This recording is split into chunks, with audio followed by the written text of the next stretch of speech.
On se retrouve pour mon top 10 des jeux vidéo. J'en parle beaucoup pendant mes lives généralement car on me pose beaucoup la question, donc c'est l'occasion pour moi de vous en faire part. Je rappelle que bien évidemment ce top 10 est subjectif. En 10e position, on retrouve un jeu sur PC à l'ancienne, Diablo 2. Diablo 2, j'y ai passé énormément de temps avec un pote à moi car je n'avais pas de PC à la maison, mais quel univers! L'univers Dark Fantasy dans Diablo est absolument incroyable. Beaucoup de classes, surtout avec l'extension. Donc mes premières heures de jeu sur un PC, Diablo 2 c'est absolument incroyable. Un hack and slash dans toute sa splendeur comme on n'en fait plus aujourd'hui. Donc je vous le conseille. En top 9, je vous mets Persona 3 portable, la version PSP de l'époque, car j'ai pu le faire à l'époque dessus et c'était absolument incroyable. C'était mon premier jeu de la licence Persona. Il n'y avait pas encore le Persona 4 ni le Persona 5, mais j'ai un affect tout particulier avec, car j'ai joué bien évidemment avec un pote et c'était vraiment trop cool de pouvoir capturer des monstres, pouvoir les fusionner. Enfin, il y avait un univers un peu particulier et ce côté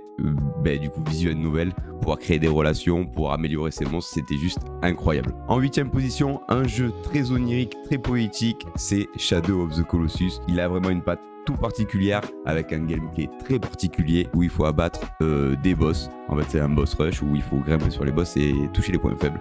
Je vous le conseille si vous ne le connaissez pas. En 7e position, un jeu de cœur. J'aurais pu mettre le premier juste par le doublage VF qu'il y avait eu à l'époque, mais c'est MGS3 et qui est Metal Gear Solid 3. J'adore tout, la scénographie, les musiques dans ce jeu et elles sont absolument incroyables. Donc pour moi, ce sera MGS3 en 7e position.